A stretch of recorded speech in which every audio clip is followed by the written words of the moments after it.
पवित्र शरद ऋतूतील सण आले आहेत. आज मांडवांचा सण आहे. जुन्या करारामध्ये परमेश्वराने त्या दिवसाला प्रायश्चित्ताचा दिवस म्हणून नियुक्त केले.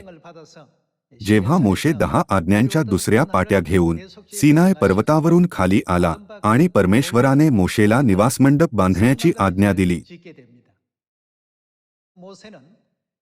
10 आज्ञांच्या दुसऱ्या पाट्या प्राप्त केल्यानंतर मोशे सीनाय पर्वतावरून खाली आला आणि लोकांना निवासमंडप बांधण्याबद्दलची परमेश्वराची इच्छा सांगितली.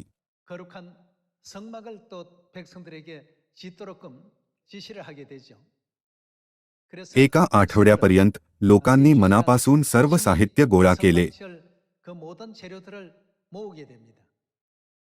ही घटना मांडवांच्या सणाचा आधार बनली.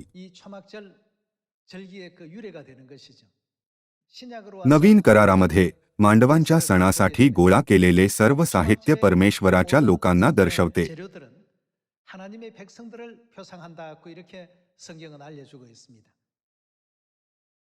आपण मांडवांच्या सणाद्वारे आपल्या हरवलेल्या स्वर्गीय परिवारातील सदस्यांना शोधणे आणि त्यांना स्वर्गाच्या राज्यात परत घेऊन जाण्याच्या परमेश्वराच्या योजनेला पाहू शकतो.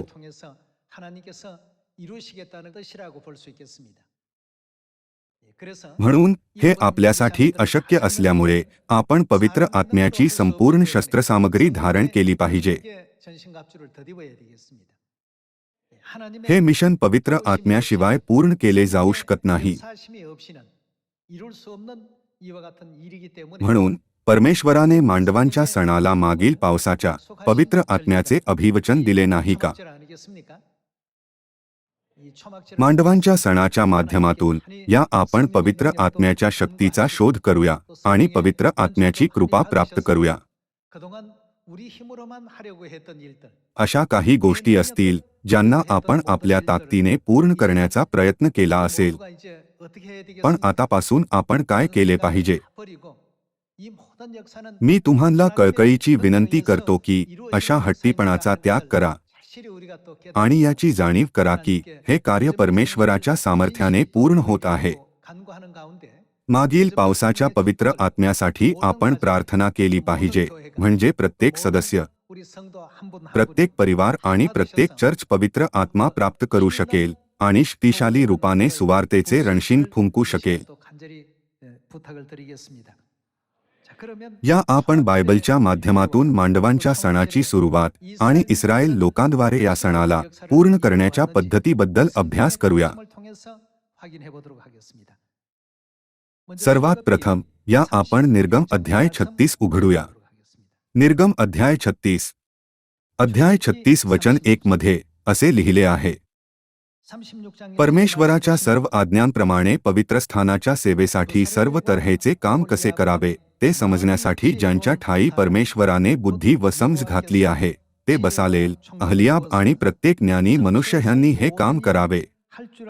नंतर बसालेल व अहलियाब ह्यांना आणि ज्या ज्ञानी मनुष्यांच्या मनात परमेश्वराने बुद्धी घातली होती व ज्यांना हे कार्य करण्याची स्फूर्ती झाली होती त्यांना मोशेने बोलावले आणि पवित्रस्थानाच्या सेवेसाठी, म्हणजे ते बांधण्यासाठी इस्रायल लोकांनी जे एकंदर अर्पण आणले होते ते त्यांनी मोशेकडून घेतले.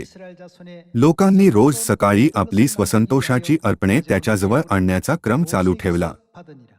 इतका की जे बुद्धिमान पुरुष पवित्रस्थानाचे सगळे काम करीत होते ते सर्व आपापले काम सोडून देऊन मोशेकडे आले आणि ते मोशेला म्हणाले, परमेश्वराने जे काम करण्याची आज्ञा दिली आहे ते करायला जी सामग्री लागते तिच्यापेक्षा लोक पुष्कळच अधिक आणत आहेत.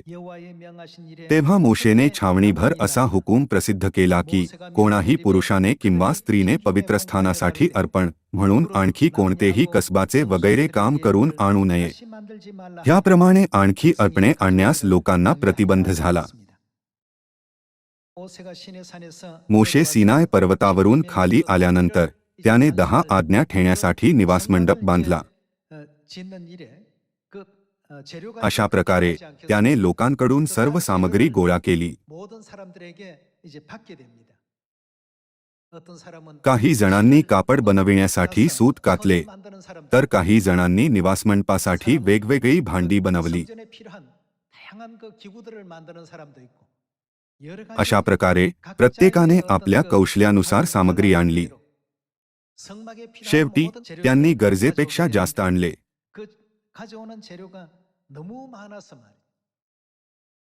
जसे की ते बांधण्यासाठी पुरेसे होते. म्हणून मोशेने संपूर्ण छावणीमध्ये आदेश दिला की ते घेऊन येणे बंद करावे. स्वर्गीय लोक मांडवांच्या सणाची सामग्री आहे. तो क्षण येईल जेव्हा परमेश्वर घोषणा करतील, सुवार्तेचे कार्य पूर्ण झाले आहे. तोपर्यंत आणखी एका आत्म्याला वाचविण्यासाठी आपण काय केले पाहिजे? जोपर्यंत परमेश्वर त्यांची घोषणा करत नाही, तोपर्यंत आपण आपल्या हरवलेल्या भाऊ आणि बहिणींना लवकरात लवकर शोधले पाहिजे आणि आणखी पाप्यांचे मार्गदर्शन पश्चात्तापाकडे केले पाहिजे.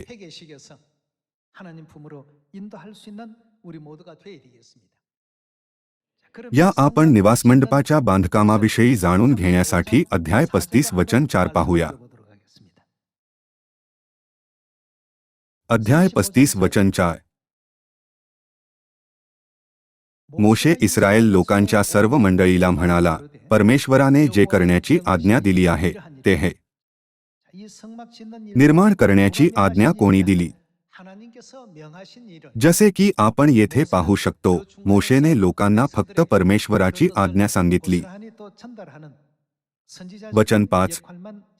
तुम्ही आपले अर्पण परमेश्वराप्रित्यर्थ आणावे, ज्याची मनापासून इच्छा असेल, त्यांना सक्ती करण्यात आली नाही. ज्याची मनापासून इच्छा असेल त्याने परमेश्वरासाठी अर्पण आणावे, म्हणजे सोने, रुपे, पितळ, निळ्या, जांभळ्या आणि किरमिजी रंगाचे सूत व तलम सणाचे कापड, बकऱ्यांचे केस, लाल रंग दिलेली मेंढ्यांची कातडी, तहशाची कातडी, बाभळीचे लाकूड, दिव्यासाठी तेल, अभिषेकाच्या तेलासाठी आणि सुगंधी धूपासाठी मसाले, एफोद व उरपट ह्यांत जडवण्यासाठी गोमेद मणी आणि इतर रत्ने आणावी. तुमच्यापैकी जे कोणी सुबुद्ध हृदयाचे असतील त्या सर्वांनी येऊन परमेश्वराने जे काही करण्याची आज्ञा दिली आहे ते सर्व करावे. म्हणजे निवासमंडप, त्याचा तंबू व त्यावरील आच्छादन, त्याचे आकडे, फळ्या, अडसर, खांब व उथळ्या, कोश व त्याचे दांडे, दयासन व अंतरपट, मेज व त्याचे दांडे, त्यावरील सर्व पात्रे व समक्षतेची भाकर, प्रकाशासाठी दीपवृक्ष, त्याची उपकरणे व दिवे आणि दिव्यासाठी तेल, धूपवेदी, तिचे दांडे, अभिषेकासाठी तेल, सुगंधी द्रव्ययुक्त धूप व निवासमंडपाच्या दारासाठी पडदा, होमवेदी व तिची पितळेची जाळी, दांडे व तिचे इतर साहित्य, गंगाळ व त्याची बैठक, अंगणाचे पडदे, त्याचे खांब, उथळ्या व अंगणाच्या फाटकासाठी पडदा, निवासमंडप व अंगण ह्यांच्यासाठी मेखा व तणावे, पवित्र स्थानात सेवा करण्यासाठी कुशलतेने विणलेली वस्त्रे आणि याजक ह्या नात्याने सेवा करण्यासाठी अहरोन याजकाची पवित्र वस्त्रे आणि त्याच्या मुलांची वस्त्रे. हे तेच होते जे तयार करण्याची आज्ञा परमेश्वराने लोकांना दिली होती. परमेश्वराच्या आज्ञेप्रमाणे मोशेने त्या लोकांना सूचना दिली जे सामग्री आणण्यास तयार होते. या आपण वचन 20 वाचूया. मग इस्रायल लोकांची सर्व मंडळी मोशे पुढून निघून गेली. नंतर कशा प्रकारचे लोक आले? ज्यांच्या अंतःकरणात स्फूर्ती झाली व ज्या कोणाला मनापासून इच्छा झाली. हे जबरदस्तीने करण्यात आले नाही. या युगामध्ये देखील आपण ह्या कार्याला जबरदस्तीने नाही केले पाहिजे. आपले सुवार्तेचे कार्य एका सखोल जाणीवेचा परिणाम आहे. हे आपल्याला स्वेच्छेने आपल्या मिशनला पूर्ण करण्यासाठी प्रेरणा देते. सुवार्ता ही कधीच अशी गोष्ट नाही जिला करण्यासाठी कोणी तुम्हाला सक्ती करते. जर आपण याला अनिच्छेने केले तर याचा परिणाम देखील वाईट असेल. जेव्हा आपण प्रेरित होतो आणि परमेश्वराला सामग्री अर्पण करण्यास तयार असतो, तेव्हा आपण परमेश्वराकडे परतण्यास, पश्चात्ताप करण्यास, परमेश्वराच्या संतानाच्या रूपात स्वर्गाच्या राज्याचा प्रवास सुरू करण्यास आणि वाचवले जाण्यासाठी इतरांचे नेतृत्व करू शकतो. या आपण वचन 21 पुन्हा पाहूया.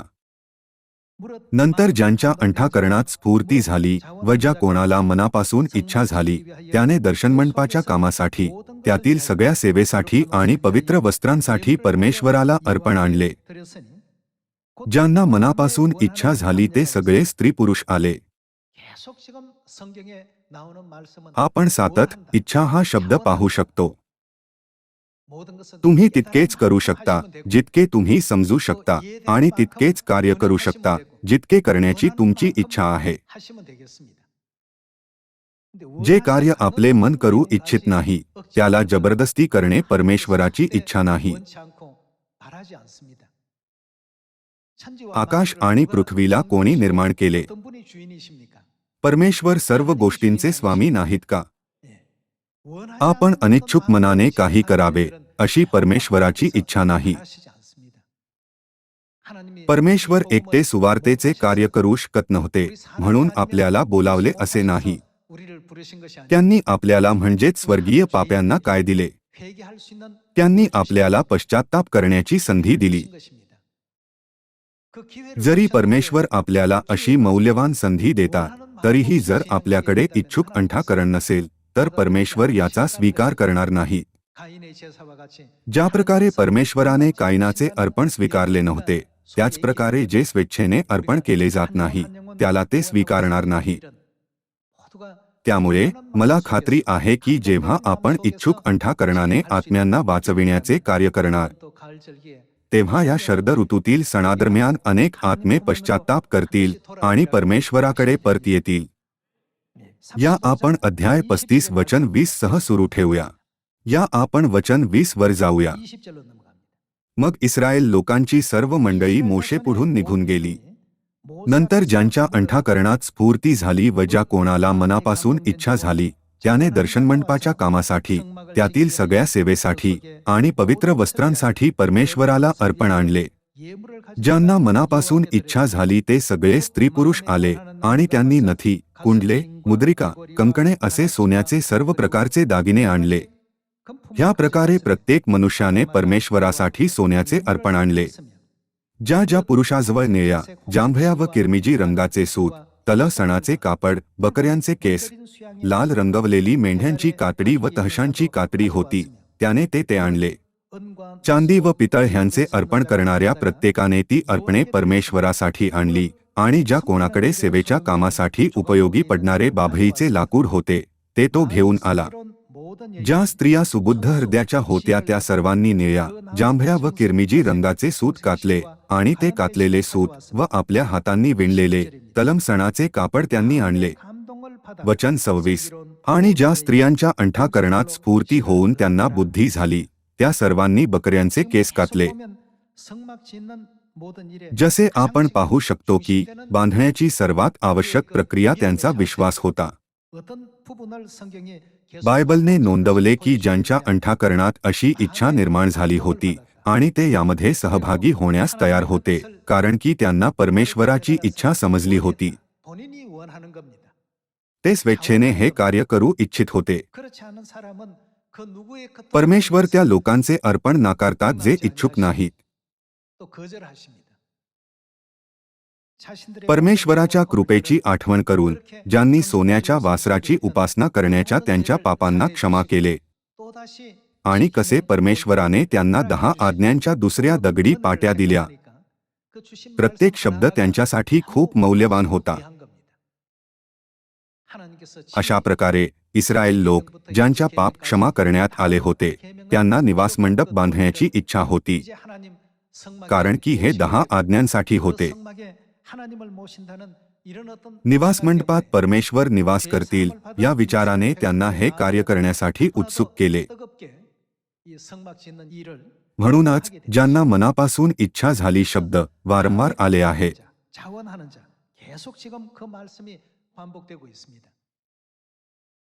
मग मांडवांच्या सणादरम्यान आपली विश्वासाची वृत्ती कशी असली पाहिजे? आपल्या हरवलेल्या भाऊ आणि बहिणींना शोधण्यासाठी एका आठवड्यापर्यंत शोम्रोनात व पृथ्वीच्या शेवटापर्यंत सुवार्तेचा प्रसार करणे. हे मोशेच्या काळात निवासमंडपासाठी लागणारी सामग्री परिश्रमपूर्वक परमेश्वराला अर्पण करण्यासारखे असेल.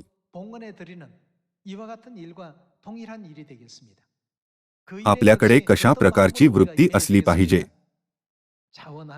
एक इच्छुक आणि आनंदी अंतःकरण. आपण कारण ना जाणून घेता इतरांची नक्कल नाही केली पाहिजे. जेव्हा आपण परमेश्वराच्या इच्छेला योग्यरित्या समजून घेतो आणि तिचे पालन करतो, तेव्हा पवित्र आत्मा परमेश्वर आपल्यामध्ये राहतील आणि आपली मदत करतील.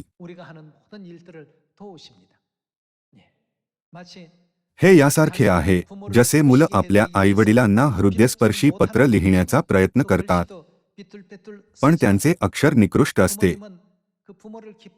अक्षर किती चांगले आहे हे पाहण्याऐवजी आईवडील काय पाहतात? ते मुलाचे प्रामाणिक हृदय पाहतात. मम्मी, पप्पा, माझे तुमच्यावर प्रेम आहे. जरी त्यांचे लेखन कधीच एक चांगल्या सुलेखन करणाऱ्यासारखे नसते, तरी देखील आईवडिलांचे हृदय कसे असते?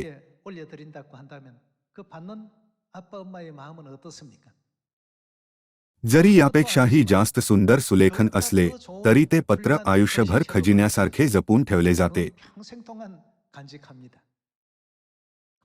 याचे मूल्य इतके जास्त आहे. असे का आहे? ज्या प्रकारे आईवडील त्या क्षणाला जतन करतात जेव्हा त्यांच्या मुलाने त्यांना खुश करण्याचा प्रयत्न केला, त्याच प्रकारे असे नाही की परमेश्वर मानवजातीला एकत्र करू शकत नाही, म्हणून त्यांना आपले प्रयत्न हवे आहे. आपण हे नाही विसरले पाहिजे की परमेश्वर आपल्याला संधी देत आहे. म्हणून जर आपण मांडवाच्या या सणादरम्यान स्वेच्छेने मनापासून त्यांचे गौरव करतो, तर मला खात्री आहे की आपण परमेश्वराला सादर करावे, म्हणून ते आपल्याला पुष्कळ देणग्यांचा आशीर्वाद देतील. या आपण जुन्या करारात मांडवांच्या सणाचे काही नियम तपासूया.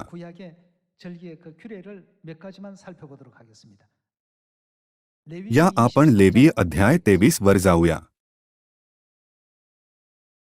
लेवीय अध्याय 23 वचन 33. परमेश्वर मोशेला म्हणाला, इस्रायल लोकांना सांग, त्यात 7व्या महिन्याच्या 15व्या दिवसापासून, आज पवित्र दिनदर्शिकेनुसार 7व्या महिन्याचा 15वा दिवस आहे. या दिवसापासून पुढे 7 दिवसपर्यंत परमेश्वरा प्रित्यर्थ मांडवांचा सण पाळावा. पहिल्या दिवशी पवित्र मेळा भरवावा. त्या दिवशी अंगमेहनतीचे काही काम करू नये. 7 दिवस परमेश्वराला हव्य अर्पावे व 8व्या दिवशी आपला पवित्र मेळा भरवून परमेश्वराला हव्य अर्पावे. सणाचा हा समारोप दिन होय. त्या दिवशी कसलेही अंगमेहनतीचे काम करू नये. परमेश्वराचे नेमलेले समय हे होत. त्यात हव्य म्हणजे होमार्पण, अन्नार्पण, शांत्यर्पण व पेयार्पण त्या त्या दिवसानुसार परमेश्वराला अर्पण करण्यासाठी पवित्र मेळे भरवावेत असे तुम्ही जाहीर करावे. याशिवाय तुम्ही परमेश्वराचे शब्बात पाळावे, भेटी अर्पाव्यात, सर्व नवस फेडावेत आणि परमेश्वराला स्वसंतोषाची सर्व अर्पणे करावी. वचन 39. जमिनीचा उपज गोळा केल्यावर त्याच 7व्या महिन्याच्या 15व्या दिवसापासून पुढे 7 दिवसपर्यंत परमेश्वरा प्रित्यर्थ सण पाळावा. पहिला दिवस व 8वा दिवस हे परमविश्राम दिन होत. पहिल्या दिवशी तुम्ही चांगल्या झाडांची फळे, खजुरीच्या झावळ्या, दाट पालवीच्या झाडांच्या डाहळ्या, ओहळालगतची वाळुंजे ही आणून परमेश्वर तुमचा देव ह्याच्या समोर 7 दिवस उत्सव करावा. प्रतिवर्षी 7 दिवस परमेश्वरा प्रित्यर्थ हा सण पाळावा. तुमचा हा पिढ्यानपिढ्या निरंतरचा विधी होय. 7व्या महिन्यात हा सण पाळावा.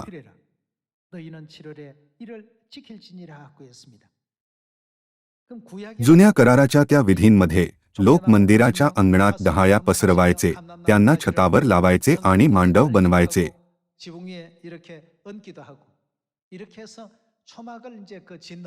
मग नवीन कराराच्या युगामध्ये झाड कशाला दर्शवते?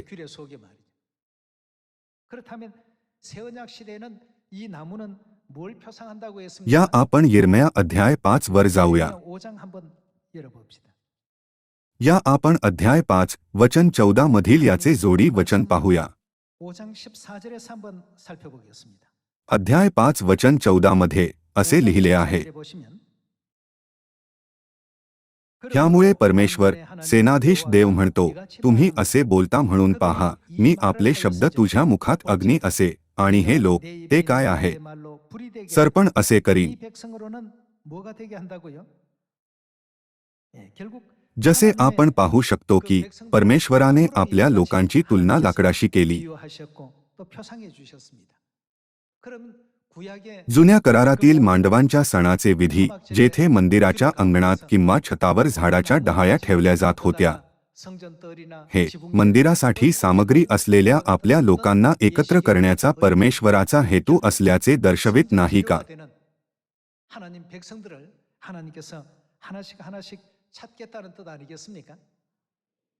म्हणून हे मंदिर पूर्ण होण्याचे प्रतीक आहे. प्रकटीकरणामध्ये काही जण मंदिराचे खांब बनतात, काही छत आणि काही दरवाजे बनतात.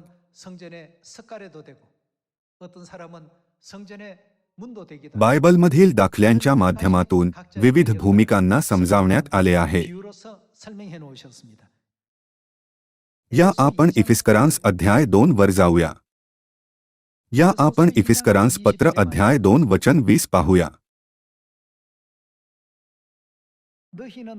प्रेषित व संदेष्टे ह्या पायावर तुम्ही रचलेले आहात.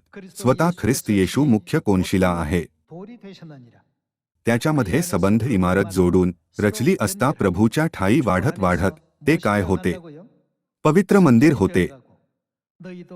प्रभूच्या ठाई तुम्हीही आत्म्याच्या द्वारे देवाच्या वस्तीसाठी कसे एकत्र रचले जात आहात. असे लिहिले आहे की मंदिराची सर्व सामग्री एकत्र मिळून रचली जात आहे. या आपण प्रकटीकरण अध्याय 3 वर जाऊया. प्रकटीकरण अध्याय 3 वचन 12. या आपण प्रकटीकरण अध्याय 3 वचन 12 पाहूया. जो विजय मिळवतो त्याला मी माझ्या देवाच्या मंदिरातील काय स्तंभ करीन.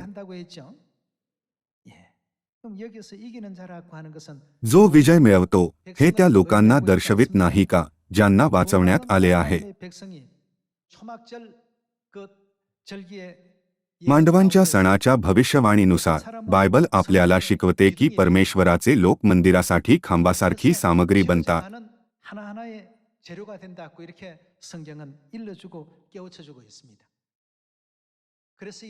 या भविष्यवाण्यांना पूर्ण करण्यासाठी परमेश्वराने आपल्याला काय करण्यास सांगितले? तुम्ही जाऊन सर्व राष्ट्रांतील लोकांना शिष्य करा. त्यांना पित्याच्या, पुत्राच्या व पवित्र आत्म्याच्या नावाने बाप्तिस्मा द्या. जे काही मी तुम्हाला आज्ञापिले ते सर्व त्यांना पाळण्यास शिकवा. अशा प्रकारे परमेश्वराने आपल्याला या युगामध्ये मांडवांच्या सणाद्वारे तसेच जुन्या करारातील नियमाच्या विधींच्या माध्यमातून शिकवले की आपण काय केले पाहिजे. म्हणून तिमथ्याला दुसरे पत्र अध्याय 4 आपल्याला काय शिकवतो? सुवार्तिकाचे काम कर असे म्हटलेले नाही का? आणि थेसलनिकांस पहिले पत्र अध्याय 2 नुसार परमेश्वर आपल्यावर काय सोपवतात? असे लिहिले आहे की परमेश्वराने आपल्यावर सुवार्ता सोपविली आहे. ज्याप्रमाणे इस्रायल लोकांनी मंदिरासाठी सामग्री गोळा केली, त्याचप्रमाणे आज मांडवांचा सण पृथ्वीच्या चारही कोनांमधून आपल्या सर्व हरवलेल्या भावांना आणि बहिणींना एकत्र करण्यासाठी आहे. म्हणजे ते यरुशलेम मंदिरासाठी उत्तम सामग्री बनू शकतील.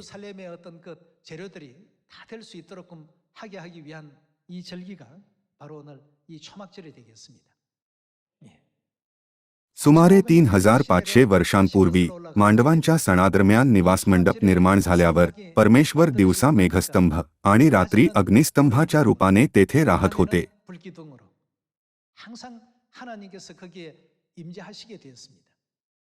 म्हणून जेव्हा निवासमंडपाला हलवले जायचे तेव्हा दिवसा मेघस्तंभ आणि रात्री अग्निस्तंभ त्याच्यावर एका चिन्हाच्या रूपाने राहत होता की परमेश्वर तेथे आहे. 낮에는 구름 기둥이 그 성막 위에 세워지게 되었고 밤에는 याने इस्रायल लोकांना दाखवले की परमेश्वर त्यांच्यासोबत आहे. 하나님의 그 임재를 나타내는 아주 중요한 이와 같은 그 장소가 되었던 것입니다. 복음의 그 모든 역사와 सुवार्तेच्या सेवाकार्यामध्ये अशा गोष्टी आहेत ज्या मानवी क्षमतेने अशक्य आहे. 한계가 있습니다. 자기 몸 하나도 आपण स्वतःहून आपल्या शरीराची काळजी देखील घेऊ शकत नाही आणि आपण आपल्या पापांची क्षमाही मिळवू शकत नाही. 같은 그 길로 나아가지 못하는 존재가 우리들입니다. मात्र परमेश्वराने आपल्यावर त्यांची कृपा दिली आणि आपल्याला संधी दिली. 은혜를 베푸시고 기회를 부여해 주셨습니다. 우리 죄의 परमेश्वराने फक्त आपल्या पापांची क्षमा केली नसून 사람에게도 회개할 수 आपल्याला इतरांसाठी पश्चात्ताप करण्याचा मार्ग उघडण्यास देखील सांगितले. 그러기 위해서는 전하는 जर 일 कोणी 없이 प्रचार केला 어떻게 नाही 들을 수 तर 있겠습니까? ते विश्वास कसा ठेवतील किंवा 어찌 ऐकू 믿을 शकतील. 수가 있겠습니까? आबो지를 전하고 जर कोणी पिता 세상에게 소식을 किंवा 전하고 नवीन करार किंवा 천국의 राज्याच्या 소식을 सुवार्तेबद्दल 전하는 प्रचार 자가 करत नाही 어찌 우리가 들을 수 तर 있겠습니까? कोणी विश्वास कसा ठेवू शकणार. 믿을 수가 있겠냐고 했습니다. 이것도 हे मिशन 많은 फक्त 사람들에게 त्यांच्यासाठी आहे 일입니다. जे इच्छुक आहेत 또 आणि 마음에 ज्यांची अंठा करणे प्रेरित झाली 사랑하게 आहे. 될 일입니다. हे मिशन सर्वांना दिले जात 누구에게나 नाही. 일이 아니고 जसे लिहिले आहे की हे त्यांच्यासाठी आहे जे इच्छुक आहेत आणि ज्यांची अंठा करणे प्रेरित आहे. 사람들이 असे लोक परमेश्वराची कृपा आणि पवित्र आत्म्याच्या शक्तीचा शोध करतात. पिता माता मी माझ्या शक्तीने हे करू शकत नाही. मी कितीही प्रयत्न केला तरी माझे तोंड उघडत नाही आणि माझ्यामध्ये धाडस नाही. कृपया मला पवित्र आत्मा परिधान करू द्या म्हणजे मी हे मिशन पूर्ण करू शकेन. कृपया मला बदलून टाका. मला आशा आहे की अशा प्रकारच्या प्रामाणिक प्रार्थनांच्या माध्यमातून आपण मागील पावसाचा पवित्र आत्मा प्राप्त करणार आणि या वर्षी सुवार्ता लवकरात लवकर जगभरात पसरवू शकणार. मांडवांचा सण निवासमंडपाच्या बांधकामाची आठवण करवतो आणि नवीन करारानुसार यामध्ये पवित्र आत्म्याचा आशीर्वाद सामावलेला आहे. जसे की आपल्याला पवित्र आत्म्याची विपुल कृपा प्राप्त होते म्हणून या आपण फक्त ऐहिक गोष्टींवर लक्ष केंद्रित न करता त्याऐवजी स्वर्गाच्या आशेने या आपण आपले कुटुंब नातेवाईक आणि आपल्या आजूबाजूच्या शेजाऱ्यांना प्रचार करूया. बहीण स्वर्गात कसे जायचे हे तुम्हाला शिकायला आवडेल का? भाऊ या आपण स्वर्गाच्या राज्याचा मार्ग शिकूया. या पृथ्वीवरील जीवन महत्वाचे आहे पण हे क्षण भंगूर नाही का? त्यानंतरच्या जीवनाची तयारी करणे शहाणपणाचे ठरणार नाही का? आपण त्यांना अशा प्रकारे शिकवले पाहिजे. सियोनच्या आपल्या सर्व भाऊ आणि बहिणींना या मांडवांचा सणाच्या माध्यमातून शोमरोनात व पृथ्वीच्या शेवटापर्यंत परमेश्वराच्या सामर्थ्याचा प्रकाश चमकवण्याची विनंती करून मी आजच्या उपदेशाला समाप्त करू इच्छितो. तुमचे खूप खूप आभार.